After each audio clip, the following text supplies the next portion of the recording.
যদি কোনো বাবা তার সন্তানকে কোরআন না শিক্ষা দেয়, যদি কোনো অভিভাবক তার সন্তানকে কোরআন শিক্ষা না দেয়, তাহলে আল্লাহর কাঠগড়ায় তাকে অবশ্যই জবাবদিহিতা করতে হবে।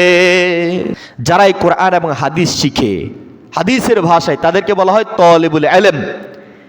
এই তালিবুল ইলমদের মর্যাদা, দাম কেমন, সহিহ হাদিসের মধ্যে বিশুদ্ধ সনদে আল্লাহ রাসূল সাল্লাল্লাহু আলাইহি ওয়াসাল্লাম বর্ণনা করছেন, মান সালাকা তরিকান ইয়াতলুবু ফীহি ইলমান সাহালাল্লাহু লাহু তরিকাম মিন তুরুকিল জান্নাহ ওয়া ইন্নাল মালাইকাতা লাতাযু আজনিহাতাহা রিদান লিতালিবিল ইলম ওয়া ইন্নাল আলিমা লা ইস্তাগফিরু লাহু মান ফিস সামাই ওয়াল আরদ ওয়াল হিতানু ফি জাওফিল মা। আল্লাহর রাসূল বলেন, মান সালাকা তরিকান ইয়াতলুবু ফীহি ইলমান, যে ব্যক্তি ইলম শিখার জন্য, কোরআন শিখার জন্য, হাদিস শিখার জন্য কোন একটা পন্থা বা পদ্ধতি অবলম্বন করবে, সে যেন জান্নাতের রাস্তায় উঠে গেছে।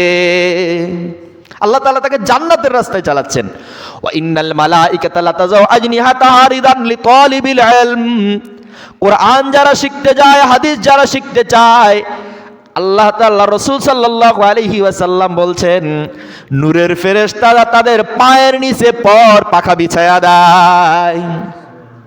ওয়া ইন্নাল আলিমা লা ইস্তাগফিরু লাহু মান ফিস সামাওয়াতি ওয়াল আরদ, আর যারা তালিবুল ইলম, একজন আলেমের মর্যাদা এত বেশি, আল্লাহর রাসূল বলেন একজন আলেমের জন্য গর্তের পিপিলিকা থেকে নিয়ে সমুদ্রের মাছ পর্যন্ত তার মাগফিরাতের জন্য দোয়া করতে থাকে। একজন আলেমের দাম কত বেশি, সুবহানাল্লাহ। ওয়াল হিতানু ফি জাওফিল মা ওয়া ইন্নামাল উলামা ওয়ারাসাতুল আম্বিয়া। শুনে রাখো মুসলমান, উলামায়ে কেরাম হলো আম্বিয়ায়ে কেরামের ওয়ারিস। ওয়া ইন্নাল আম্বিয়া লাম ইউয়ারিসু দিনারা ওয়ালা দিরহামা, আম্বিয়ায়ে কেরাম কাউকে দিনার বা দিরহামের ওয়ারিস বানান না।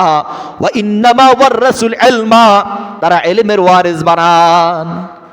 পৃথিবীতে হযরত আদম আলাইহিস সালাতু ওয়াস সালাম থেকে নিয়ে হযরত মুহাম্মদুর রাসূলুল্লাহ সাল্লাল্লাহু আলাইহি ওয়াসাল্লাম পর্যন্ত আম্বিয়ায়ে কেরামের যেই ধারাবাহিকতা ছিল, মুহাম্মদুর রাসূলুল্লাহ সাল্লাল্লাহু আলাইহি ওয়াসাল্লাম পর্যন্ত সেটা এসে সমাপ্ত হলো। মুহাম্মদুর রাসূলুল্লাহ সাল্লাল্লাহু আলাইহি ওয়াসাল্লাম হলেন সর্বশেষ নবী।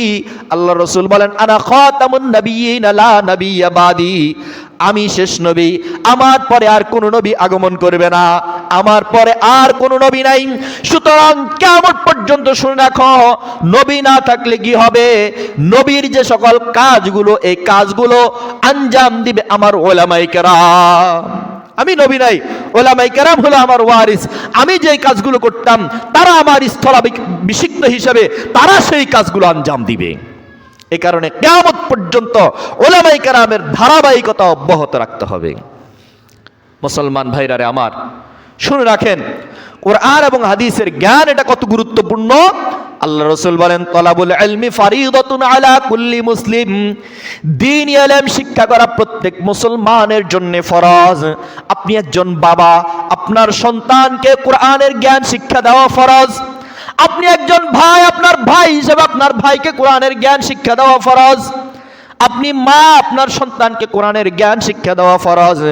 যদি কোনো বাবা তার সন্তানকে কোরআন না শিক্ষা দেয়, যদি কোনো অভিভাবক তার সন্তানকে কোরআন শিক্ষা না দেয়, তাহলে আল্লাহর কাঠগড়ায় তাকে অবশ্যই জবাবদিহিতা করতে হবে।